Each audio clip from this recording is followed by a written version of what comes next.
ที่สองบอพร้อมบอขอเสียงนะต่อไป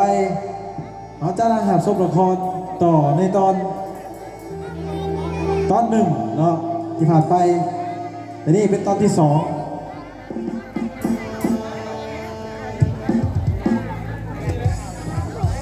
ไปที่บ้านของเศรษฐี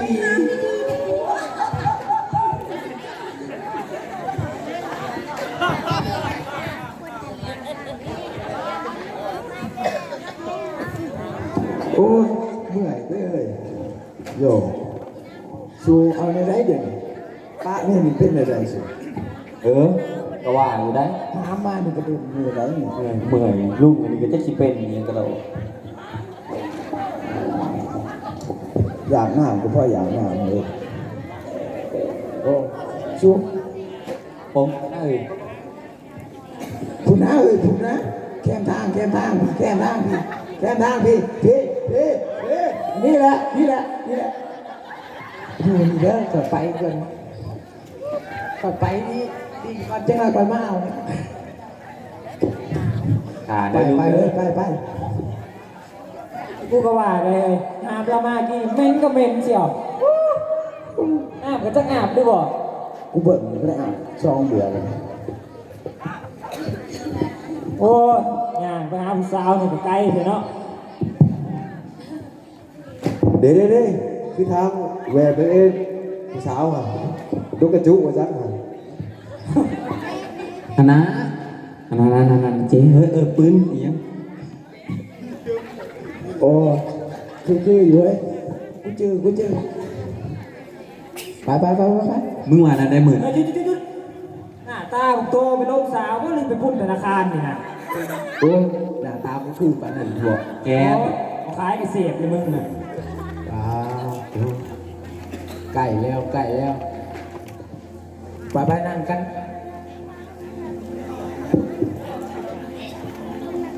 มาว่าดูอันใดก็ผู้ชายผู้สาวนะโอ้ยไปหอดก่อนใกล้สิฮอดใดตัวอย่ามาย่างเท่าใดสัมผู้สาวเตะเอาเสือมึง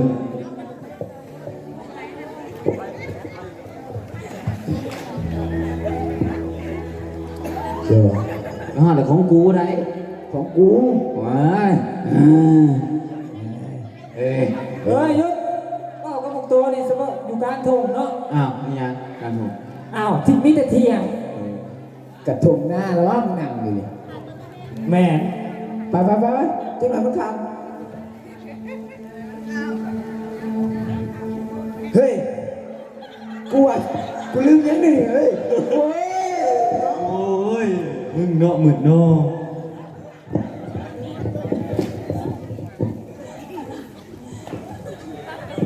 เอาไปให้มันเห็ดผู้เดียวมันอ่ะบริสมประกอบ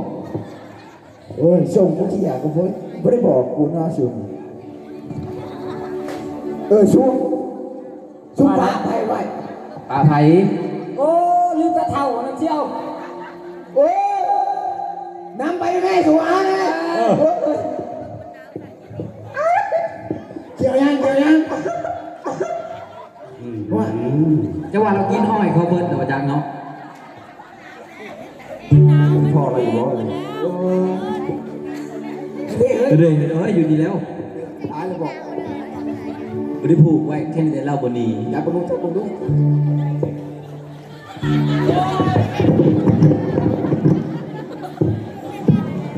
ช่วยยังไงช่วยเอาอย่างนี้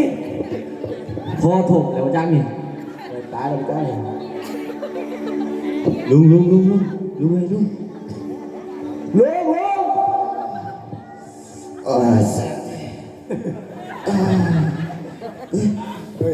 เราคือจมแซ่บ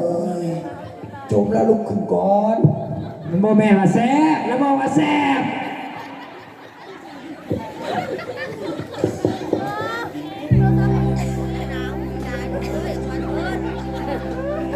ไปได้เอาบัตรไปแล้วลุงไปส่งไปถิ่มเพื่อนคนรวยหมด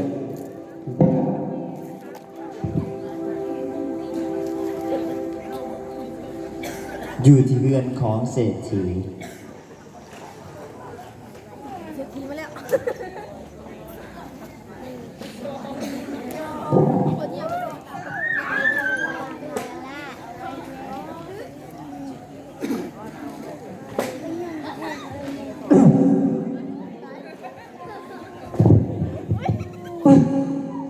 ท่องผ้ามานี่บักจับมานี่ดู ว่าจังไดเนี่ย ว่ามือนี่คือผมสีตกใช่ไหม โอ้ยว่าออกไปฆ่าแจ้งไปปางอยู่ ไปอย่าเถียงนะบักอุ่นโมดหนึ่งนี่ มันโมเมนต์เป็นน้ำแว่นนะบ่ มาโทษบักนี่แว่นกูซื้อ5,000 หยวนกูนี่ เอาลองดู มึงจะลองบ่ ลองเร็ว เอ้า ใครบอกไม่ต้องถึงเอง โอ้ย มันคือมีผ่าไม่เหมือนแล้ว บ่ในใดนี่ว่าแล้วคือผมสีตก เอาไปทิมโลดไอ้นี่ โอ้ย ซื้อตั้ง5,000 หยวนพวกอย่าดองน้องกูเป็นเศรษฐีลูเขาบอก แจ้งเลยเว้ย บ่ฮู้จังว่าเพียงมันกึกอยู่ โอ้ยหิวข้าว คนสวยอารมณ์เสีย รู้ละล่ะมาเตรียมเอาอาหารให้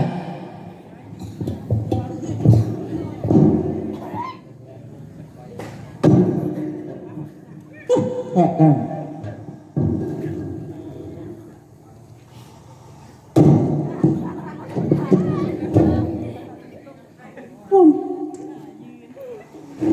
คนงับใส่แต่ละคนที่สาง่ายเลย กินก่อนจนคอยเว้า ดูก็เงียบได้หรอ แล้วมาสมัครนั่นเลย ยังไม่ได้กิน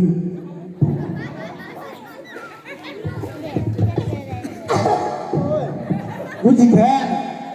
อยากกินน้ำยุดเนี่ย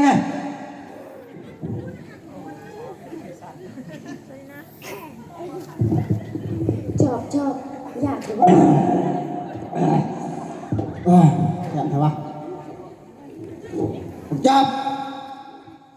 โว้ยซีนติดแขวโว้ยยังให้มาจิ้มแขวมาดู ถ่ายจะหน่อย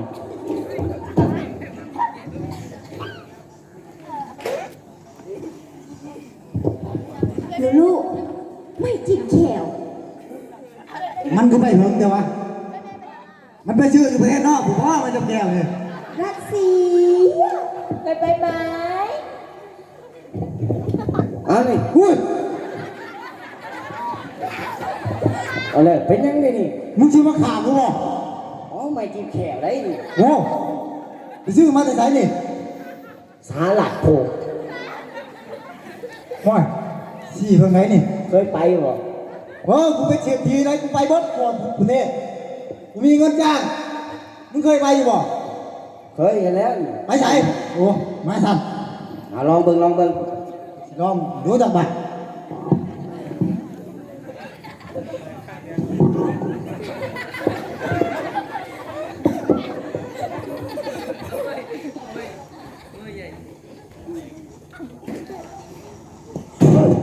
ป้าโทษเอาขาดขนาด หักบ่ ขัดกับมึงนี่แขวง่วงบ่เลย โอ้ยเอาไปทิมแล้วซะเนี่ยนี่ เอาไปบ่ได้เรื่องเอาแขวง่วงบ่เลยเอ้ยเฮ็ดหยังอยู่เจ้าฮะ มันลืม ว่า มันลืม ยายคอยพูดเด้อว่าลูกเจ้าตั้งใจจะคอย เพื่อนสะอาดโทษลูกบอกแล้วอย่าทูเห็นบอกสะอาดมันลื่นนี่จมอยู่มาทูกัน ยิงหน้ามา ได้ยิงนะ อย่าจุ่ม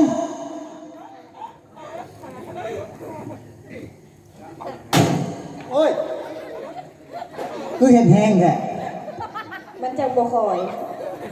ว้าวเธอใครเนี่ย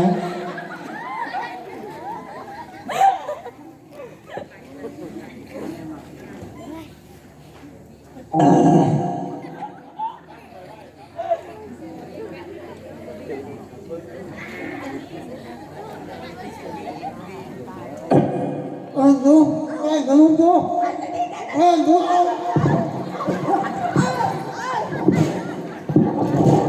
มันโมเมนตายเลยบ่เนี่ยดูจางเบิ่งดู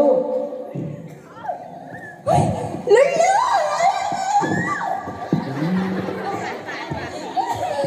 โอเคแล้วฮัลโหลพี่ เฮ้ยไปฮะ ตายแล้วบอก น้ำสูน้ำเฮ้ย โอ้ยยังบ่ตายอยู่ นั่นไงทางเกิดไหน เกือบตาย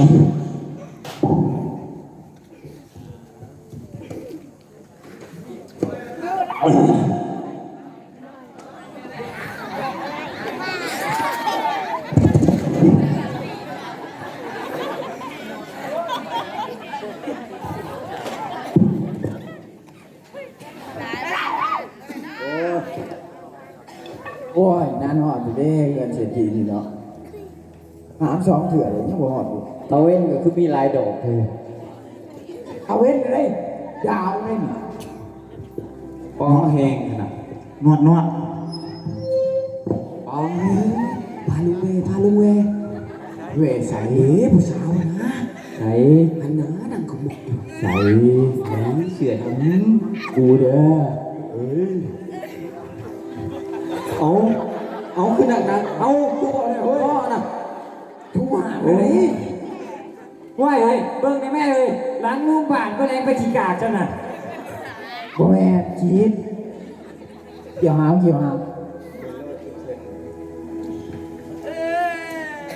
หามก็คือนักนี่แหละ ปอทุกชัวร์ดีเด้อของกัน เดี๋ยวไกลๆแล้วเพื่อนคนรวยนี่นะ มันบ่แม่นได้เฮือนหลังอยู่ไหน เอ้าบ่แม่น บ่ไฟตาหนาพุ่นเลย ทางหน้าวะ กูจื้ออยู่ เคยมาอยู่วะตัว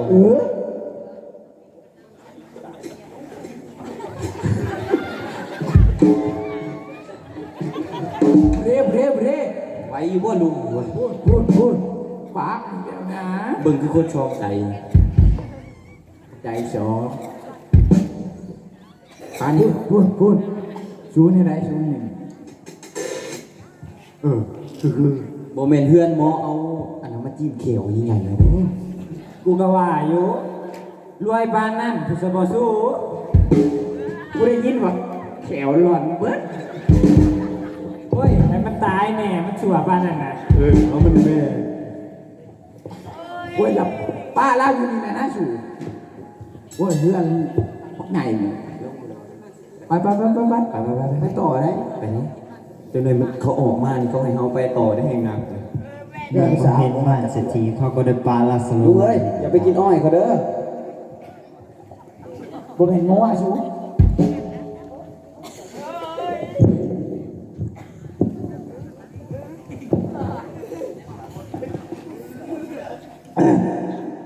เฮ้ย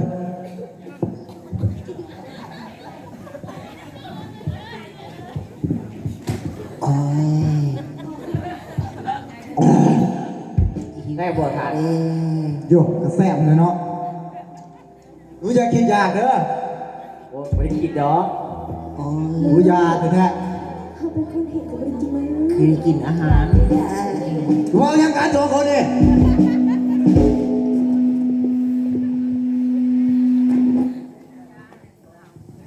ไปจมยังดังๆนี่ว่า ในเวลานั้น ลาซาโลคิดอยากจะกินอาหารที่โต๊ะของเศรษฐีที่โต๊ะเฮียอยู่ ลาซาโลจึงได้คานเขาไปในบ้านของเศรษฐี ในวันนั้นหมาก็ยังมาเลียบาทของเราอีก เรายุ่งหมาออกแต่หมาก็บ่ยอมออก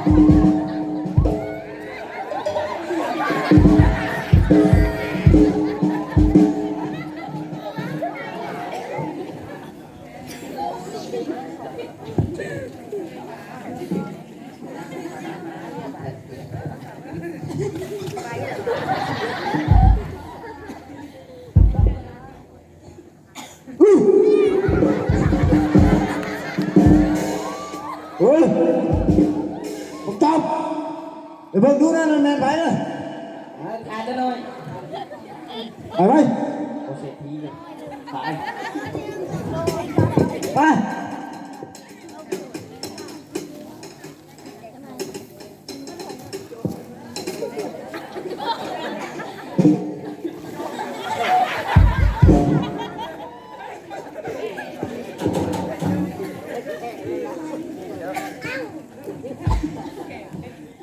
วันจะเลิกจอบ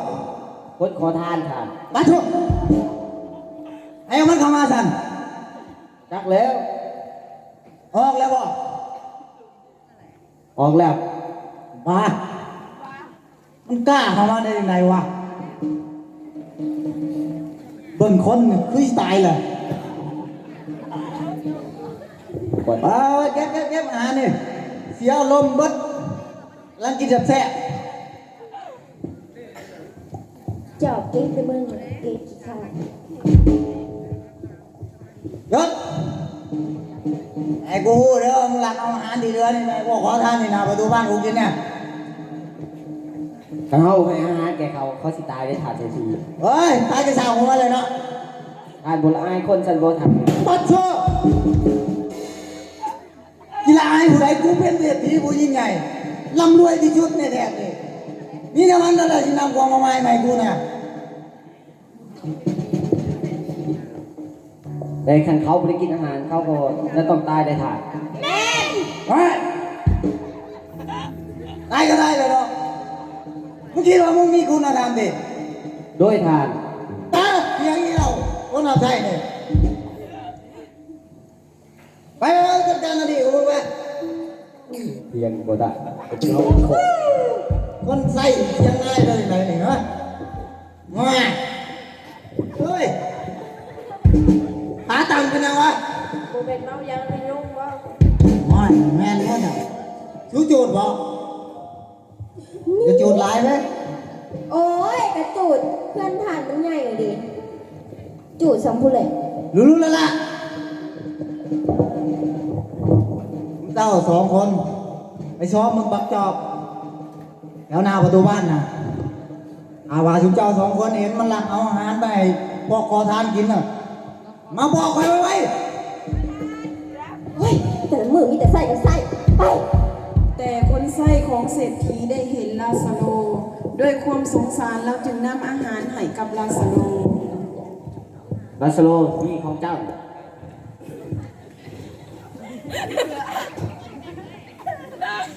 แล้วมีเพื่อนใหม่มันนำมีบอส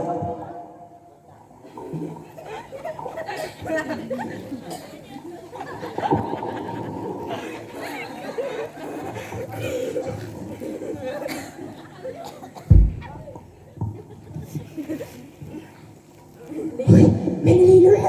ไม่ได้ไปฟังสิไป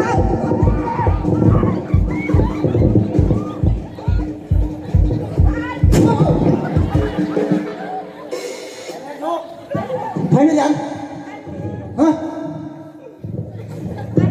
อันบอกว่าขอทานบอกไปหาไม่ยังนี่ คือว่าทานเศรษฐีถ้าจอบนะได้ขัดคืนคำสั่งของทานเศรษฐีมันได้เอาอาหารไปให้คุณขอทานกินขัดคำสั่งนี่ขัดไปบอกเขาหน่อยเดี๋ยวมึงยอม ชูพอแล้วกูเกือบตายกันย้อนชูนี่แหละกูเรียกว่าชูเห็นไผสิมาฆ่ากูใช่หรอ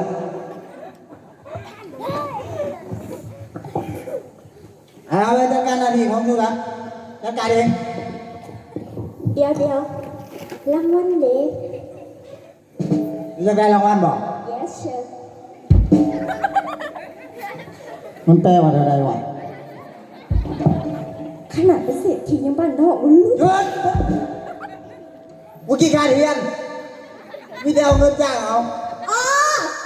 บ้านนั้นล่ะบอกว่าถ้าขี้ข้าเนี่ยแซ่ว่าคนถือ มันแปลว่ายังไงวะเพิ่งนี่วะชู ลูกๆกลับกันเถอะไปเห็นเดือนเถอะไป ชูที่ไปไหน ไปทางหน้า เอ้า ด้วยความอยากห้ามเศรษฐีจึงออกไว้ที่หน้าบ้าน เพื่อจะไปเบิ่ง มึงเด้อบักจอบถ้าคัดคำสั่งกู เอานี่ก่อนโอ้ย มึงอย่าให้กูเห็นเด้อว่ามึงหลักเอาอาหารไปพวกขอทานกินอีหลีน่ะกูเห็นมึงเยอะกูแท้ เอานี่ คนบุญเด้อคือคนบาปเด้อ บ่ยอมมึงแล้วอะไรมันก็ต้องถูกตี เศรษฐีคนบาปมันคนบุญเด้อนะ เศรษฐีบ่เคยย่านหยัง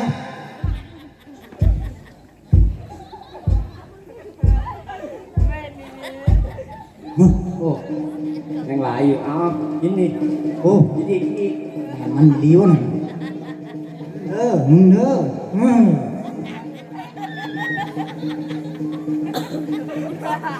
นะเด้อมันเป็นคนบาปได้นะไม่ใช่คนขอทาน นี่มันดีบ่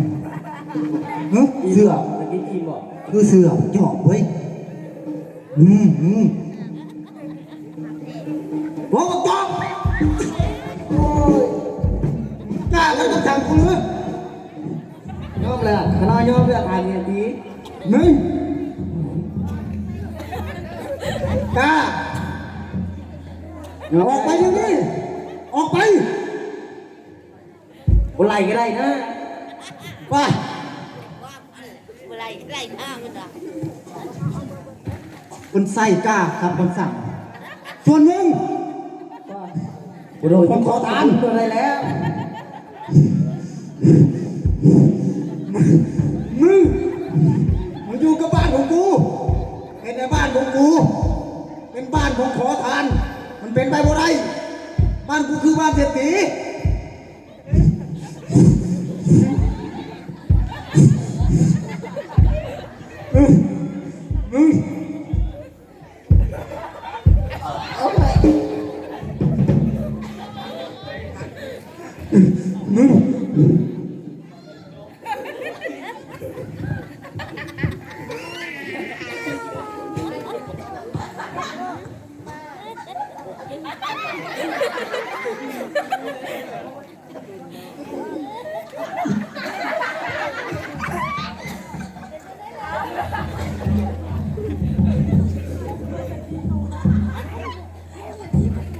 หายแล้วบ่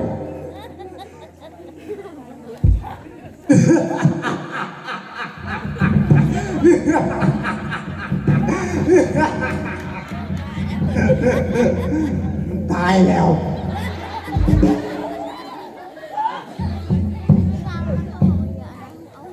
อยู่มาลาสโลปในใต้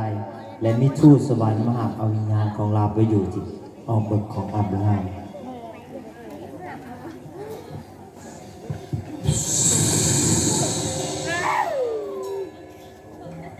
ลาสโลไปกับเฮาลาสโล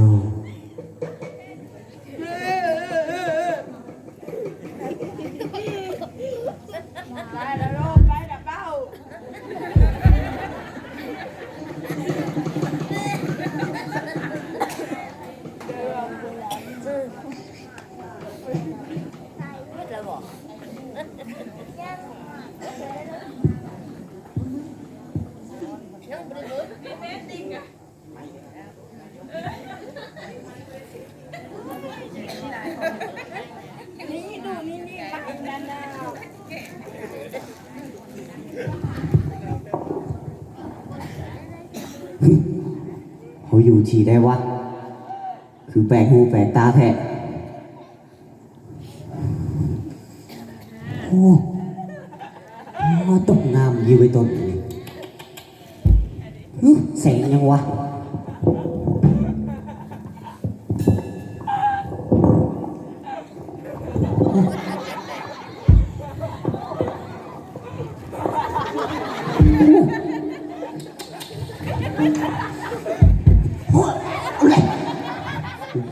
คือเป็นน้ำเลยนี่วะโอ้ มึงสอดกูบอก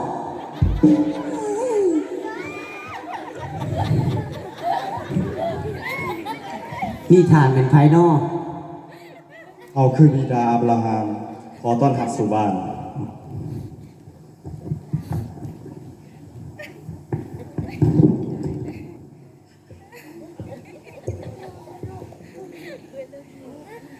ส่วนเศรษฐีก็มีความปิติยินดี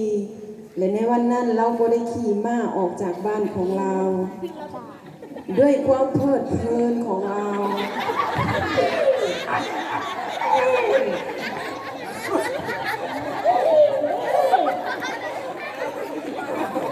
ม้าของเราก็ได้ตกขุมและเราก็ได้ตกลงจากหลังม้า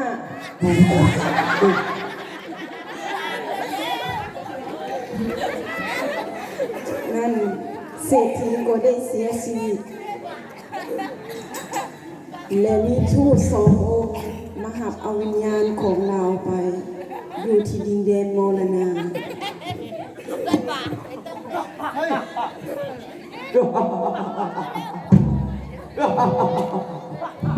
ย เฮ้ย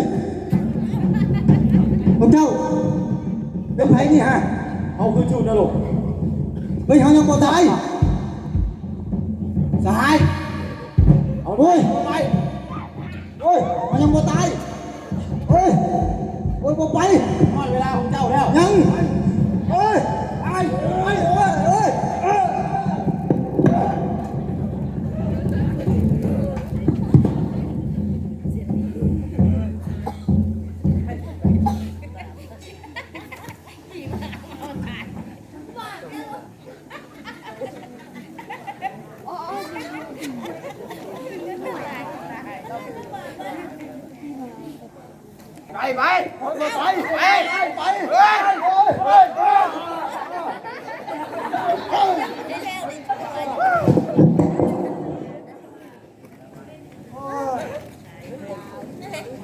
ยามก่อนดิมียังเห็ดและเช็ดที่เอ้ย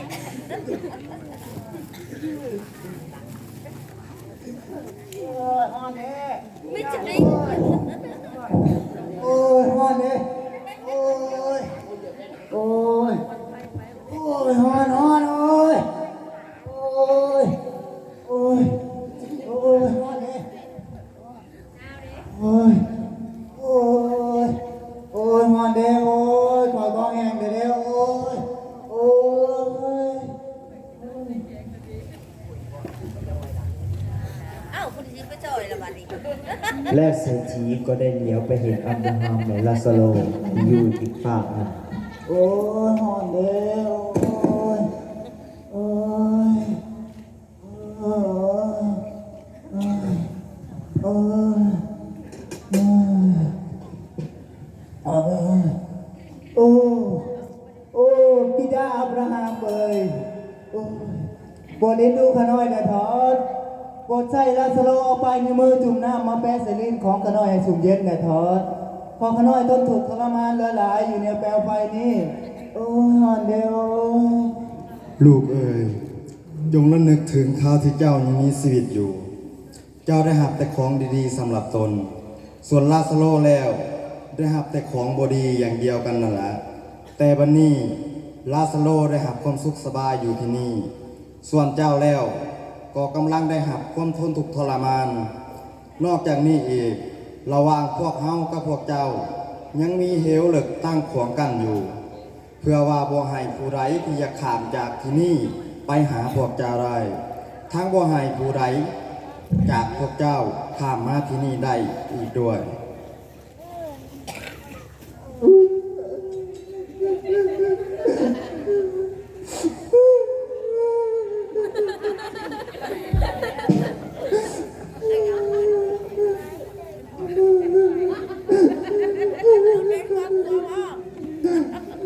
บิดาอับราฮัมเอ้ยแต่อย่างนั้น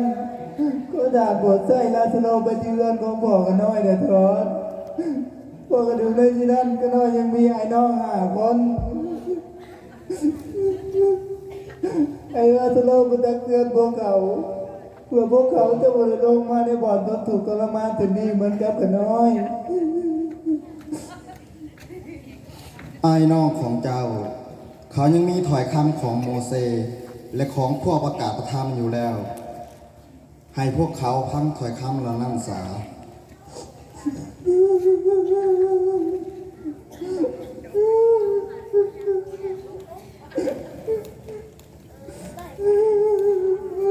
บิ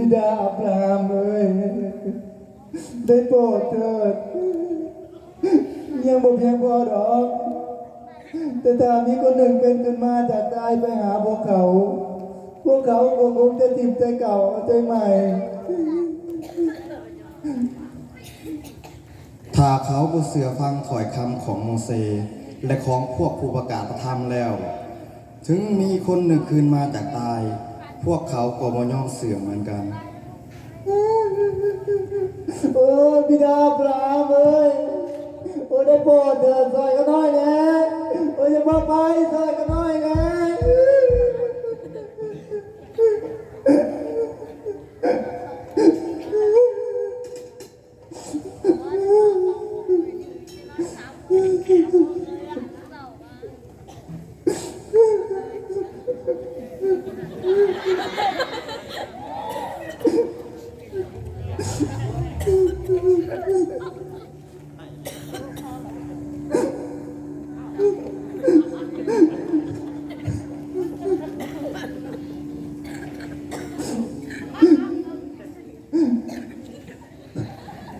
เมื่อนี้เศรษฐีได้ตายแล้วในเวลานี้เศรษฐีได้ห้อนหนเหลือเกินที่ได้ตกลงมาอยู่ในบึงไฟนรกแม้แต่เงินและคำที่กระน้อยยังมีอยู่กระน้อยก็บ่สามารถที่จะซื้อชีวิตได้กระน้อยเสียใจแต่ก็กลับไปแก้ไขอดีตบ่ได้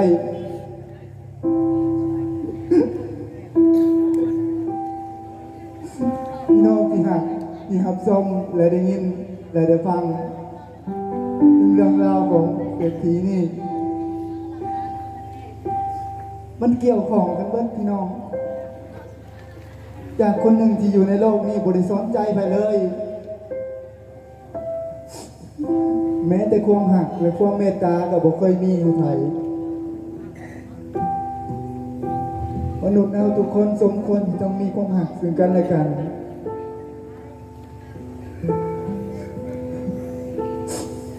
ตอนที่กระน้อยยังมีชีวิตอยู่กระน้อยได้ร่ำรวยมั่งมีทุกสิ่งทุกอย่างกระน้อยบ่ได้แนมเห็น